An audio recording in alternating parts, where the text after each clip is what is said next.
ಮ್ಯಾಲ ಏನಾರ ಒಂದು ಒಳ್ಳೆಯ ಕಾರ್ಯ ನಡೀತಿತ್ತಂದ್ರ, ಭೂಮಿ ಮ್ಯಾಲ ಧರ್ಮದ ಕಾರ್ಯ ನಡೀತಿತ್ತಂದ್ರ ಮ್ಯಾಲ ಕುಳಿತಿರತಕ್ಕಂತ ಶಿವಪಾರ್ವತಿಯರ ಕೈಲಾಸದ ಅಧಿಪತಿಗಳು ಮ್ಯಾಲ ಕುಂತ ಆಶೀರ್ವಾದ ಮಾಡ್ತಿದ್ರಂತ. ಇವತ್ತು ನಿಮ್ಮೂರೊಳಗ ಭಗವಂತನ ಆಶೀರ್ವಾದ ಆಗೈತಿ. ಇವತ್ತು ಈ ಭೂಮಿಯನ್ನ ಪಾವನಗೊಳಿಸೋದಕ್ಕೋಸ್ಕರವಾಗಿ ಜನ್ಮ ಎತ್ತಿ ಬಂದಿರತಕ್ಕಂತ ಶತಮಾನದ ಸಂತರ ಯಾರಾದ್ರೂ ಅದು ಎಲ್ಲಾ ಲಿಂಗ ಪ್ರಭುಗಳನ್ನಂತದ್ದು ನಮ್ಗೆಲ್ಲರಿಗೂ ಕೂಡ ಬಹಳ ಹೆಮ್ಮೆ ಅನ್ನಿಸ್ತದ. ಎಲ್ಲಾ ಲಿಂಗ ಪ್ರಭುಗಳ ನಡೆದ ದಾರಿ ಒಳಗೆ ನಡ್ಕೊಂಡು ಎಲ್ಲ ಜಾತಿ ಮತ ಪಂಥಗಳನ್ನು ಯಾವ ಭೇದ ಕೂಡ ಇಲ್ಲದೆ ಎಲ್ಲರಿಗೂ ಕೂಡ ತಮ್ಮ ಆಶೀರ್ವಾದದ ಮುಖೇನವಾಗಿ ಜಗತ್ತನ್ನ ಬದಲಾವಣೆ ಮಾಡಾಕ ನಿಂತಿರ್ತಕ್ಕಂಥ ಪರಮ ಪೂಜ್ಯರು ಯಾರಾದ್ರೆ ಅದು ಮುರುಘರಾಜೇಂದ್ರ ಮಹಾಪ್ರಭುಗಳು ಅನ್ನುವಂಥ ಹೆಮ್ಮೆ ನಮ್ಗೆಲ್ಲರಿಗೂ ಕೂಡ ಹೌದ. ಇವತ್ತು ನನಗೆ ಬಹಳ ಖುಷಿ ಅನಿಸ್ತದೆ. ಯಾಕಂದ್ರೆ ಯಾವುದೋ ಪೂರ್ವ ಜನ್ಮದ ಪುಣ್ಯದ ಫಲವಾಗಿ ಇವತ್ತು ಪರಮ ಪೂಜ್ಯರ ಸನ್ನಿಧಾನದೊಳಗ ನಮಗೂ ಕೂಡ ಭಾಗಿಯಾಗುವಂತ ಸೌಭಾಗ್ಯ ಸಿಕ್ಕದಂದ್ರೆ ಇದು ಸಾಮಾನ್ಯವಾಗಿರತಕ್ಕಂಥದ್ದಲ್ಲ, ಇದು ಪೂರ್ವ ಜನ್ಮದ ಪುಣ್ಯ ಅಂತ ಭಾವಿಸಿದ್ದೇನೆ ನಾನು.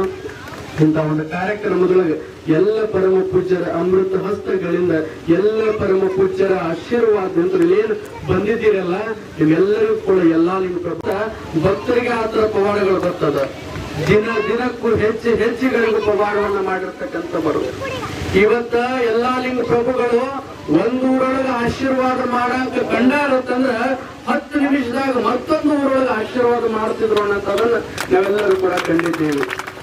ಒಂದ್ ಸಣ್ಣ ಘಟನೆ ನೆನಪು ಮಾಡ್ಕೋತೀನಿ. ಬಹಳ ಸಮಯ ಆಗ್ಯದ, ಪರಮ ಪೂಜ್ಯರು ಬಹಳ ದೂರ ಹೋಗೋದಾರ. ನಮ್ಮ ತಂದೆಯವರು ಹುಲಜಂತಿ ಪಕ್ಕದೊಳಗೆ ಒಂದು ಹಳ್ಳಿ, ಕಾತ್ರಾಳ ಅಂತ ಹಳ್ಳಿ. ಆ ಹಳ್ಳಿಯೊಳಗ ಪರಮ ಪೂಜ್ಯ ಎಲ್ಲಾ ಲಿಂಗ ಕೂಡ ಕರ್ಕೊಂಡು ಬಂದಿದ್ರು. ಎಲ್ಲಾ ಭಕ್ತರು ಇವತ್ತು ಹೆಂಗ ಅಪ್ಪವ್ರನ್ನ ಕರ್ಕೊಂಡು ಬಂದಿರಲ್ಲ ಹಂಗ ಕರ್ಕೊಂಡು ಬಂದಿದ್ರಂತ.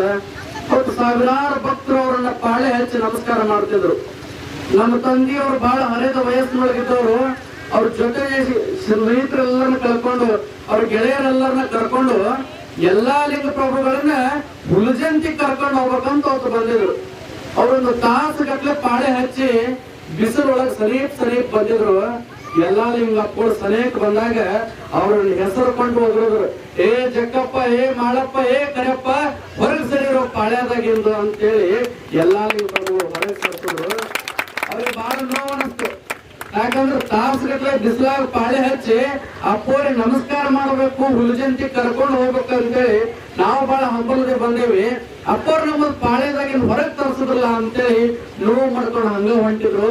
ಎಲ್ಲಾ ಲಿಂಗಪ್ಪಗಳು ಅಂದ್ರಂತ, ಏ ಅಕಾಡ್ಯಾಕ ಹೋಗ್ತಿರು, ಮ್ಯಾಗ ಬರ್ರಿ ಅಂತೇಳಿ ವೇದಿಕೆ ಮ್ಯಾಗ ಅಪ್ಪವ್ರು ಕರೆದು ಅವ್ರ ನಮಸ್ಕಾರ ಮಾಡುವಂತ ಸಂದರ್ಭದೊಳಗ ಬೆತ್ತಿಲೆ ಹೊಡೆದು ಹೇಳ್ತಾರತ್ತ, ನೋಡಪ್ಪ ಎಲ್ಲಾ ಲಿಂಗನ ಹುಲಜಂತಿ ಕರ್ಕೊಂಡು ಹೋಗ್ಬೇಕಂತ ಬಂದಿರ ನೋಡ್ರಿ. ಹುಲಜಂತಿ ಆಗಿರೋ ಸೂರ್ಯನ ಬೆಳಕದ, ನಾನು ಒಕ್ಕೂಟ ಚಿಮಣ ಅದೀನಿ, ಎಲ್ಲಿ ಬೆಳಕಿಲ್ಲ ಅಲ್ಲಿ ಬೆಳಗಿಸ್ಲಾಕತ್ತೀನಿ, ಹುಲಜಂತಿ ಬೆಳಕು ಬಳಸ್ಕೊಡ್ರೆ ಮೂರ್ಖರ ಅಂತ ಹೇಳಿರ್ತಕ್ಕಂಥವ್ರು ಎಲ್ಲಾ ಲಿಂಗ ಪ್ರಭುಗಳು. ಇವತ್ತು ಅವರನ್ನ ಎಲ್ಲಾ ಲಿಂಗ ಪ್ರಭುಗಳನ್ನ ನಾವ್ಯಾರು ಹೇಳ್ಬೋದು. ಬಸವಣ್ಣವರು ಇರಬಹುದು, ಕನಕದಾಸರು ಇರಬಹುದು, ಎಲ್ಲರೂ ಕೂಡ ಜಗಕ್ಕೆ ಅಂಟಿರ್ತಕ್ಕಂಥ ಕಲ್ಮಶವನ್ನ ತೆಗಿಲಾಕ ಬಂದಿರತಕ್ಕಂಥ ಪುಣ್ಯಾತ್ಮರು.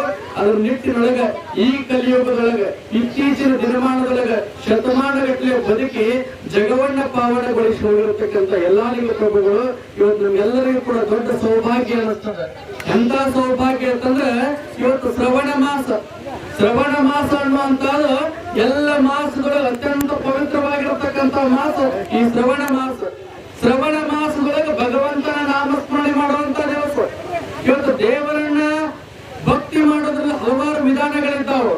ಒಬ್ರು ಉಪವಾಸ ಇದ್ದು ದೇವರ ಭಕ್ತಿಯನ್ನ ಮಾಡ್ತಾರೆ, ಕೆಲವೊಬ್ರು ದೇವರನ್ನ ಕಣತುಂಬಿಸಿಕೊಂಡು ಭಕ್ತಿಯನ್ನ ಮಾಡ್ತಾರೆ, ಕೆಲವೊಬ್ರು ದೇವರನ್ನ ಸ್ಪರ್ಶ ಮಾಡಿ ಭಕ್ತಿ ಮಾಡ್ತಾರೆ. ಈ ಶ್ರವಣ ಮಾಸದೊಳಗ ಆ ಭಗವಂತನ ನಾಮ ಸ್ಮರಣೆಯನ್ನ ನಾವು ಕಿವಿ ಒಳಗೆ ಸ್ಮರಣೆ ಮಾಡಿದಾಗ, ಭಗವಂತನನ್ನ ನಾವು ಕಣ್ಣೊಳಗೆ ಕಂಡಾಗ ಈ ಭವದೊಳಗೆ ಹುಟ್ಟಿರ್ತಕ್ಕಂಥವ್ರು ಎಲ್ಲರೂ ಕೂಡ ಪುನೀತರಾಗ್ತೇವೆ ಅಂತ ಭಾವಿಸಿರ್ತಾರೆ. ನಿಮ್ಗೆಲ್ಲ ಎಂತ ಸೌಭಾಗ್ಯ ಇರುತ್ತಂದ್ರ ಇವತ್ತ ಪರಮ ಪೂಜ್ಯರ ಅಮೃತ ವಾಣಿಗಳನ್ನು ಕೂಡ ನೀವು ಸ್ಮರಣೆ ಮಾಡೋರಿದ್ದೀರಿ. ಪರಮ ಪೂಜ್ಯರನ್ನ ನೀವು ಕಣತುಂಬಿಸಿಕೊಂಡು ಆನಂದ ಕೂಡ ಕೊಡೋರಿದ್ದೀರಿ. ನೀವೆಲ್ಲರಿಗೂ ಅನಿವಾರ್ಯ ಗ್ರಾಮಕ್ಕೆ ಒಂದು ದೊಡ್ಡ ಸೌಭಾಗ್ಯವನ್ನ ಒದಗಿಸಿಕೊಟ್ಟಿರ್ತಕ್ಕಂಥವ್ರು ನಮ್ಮ ಪೂಜಾರಿ ಕುಟುಂಬಸ್ಥರು. ಎಂತ ಪೂಜಾರಿ ಕುಟುಂಬಸ್ಥರಂದ್ರ ಇವತ್ತಿನ ಕಾಲಘಟ್ಟದೊಳಗ ಎಲ್ಲರಿಗೂ ಒಂದೊಂದು ಆಶೆ ಇರ್ತಾವ. ಎಂತಿಂತ ಆಶೆ ಇರ್ತಾವ ಅಂದ್ರೆ ಒಂದು ಚಲೋ ಕಾರ್ ತಗೋಬೇಕಂತ ಆಸೆ ಇರ್ತಾವ. ಒಬ್ಬೊಬ್ಬರಿಗೆ ಒಂದು ಚಲೋ ಹೋಟೆಲ್ ಕಟ್ಟೋ ಆಸೆ ಇರ್ತಾವ, ಕೆಬ್ಬೊಬ್ಬರಿಗೆ ಅರಮನೆ ಕಟ್ಟಿಸ್ಬೇಕಂತ ಆಸೆ ಇರ್ತಾವ. ಆದ್ರೆ ನನ್ನ ಪೂಜಾರಿ ಕುಟುಂಬದವರಿಗೆ ಒಂದು ವಿಭಿನ್ನವಾಗಿರ್ತಕ್ಕಂಥ ಆಸೆ ಅದ. ನಾನು ನನ್ನ ಜೀವನದುದ್ದಕ್ಕೂ ಕೂಡ ಎಲ್ಲಾ ಲಿಂಗ ಪ್ರಭುಗಳ ಆಶೀರ್ವಾದದಿಂದ ಇವತ್ತು ನಾನು ಅನ್ನ ತಿನ್ನಕತ್ತೀನಿ. ಎಲ್ಲಾ ಲಿಂಗ ಪ್ರಭುಗಳ ಆಶೀರ್ವಾದದಿಂದ ಇವತ್ತು ನಾನು ಜಗದೊಳಗೆ ಹೆಜ್ಜೆ ಇಡಾಕತ್ತೀನಿ. ಆತನಿಗಾಗಿ ನಾನು ಏನು ಸಮರ್ಪಣೆ ಮಾಡ್ಬೇಕಂದ್ರ ತನ್ನ ಸಣ್ಣ ಜಮೀನಿನೊಳಗ ಒಂದು ಸಣ್ಣ ಗುಡಿ ಕಟ್ಸ್ಯಾರ. ಆದ್ರ ಗುಡಿ ಸಾಣದಿರ್ಬೋದು, ಆತಲ್ಲಿರ್ತಕ್ಕಂಥ ಭಕ್ತಿ ಬಹಳ ದೊಡ್ಡದೈತೆ. ಈ ಕಾರ್ಯಕ್ರಮದ ಮುಖ್ಯವಾಗಿ ಎಲ್ಲರಿಗೂ ಕೂಡ ಅರ್ಥ ಆಗಕತ್ತ.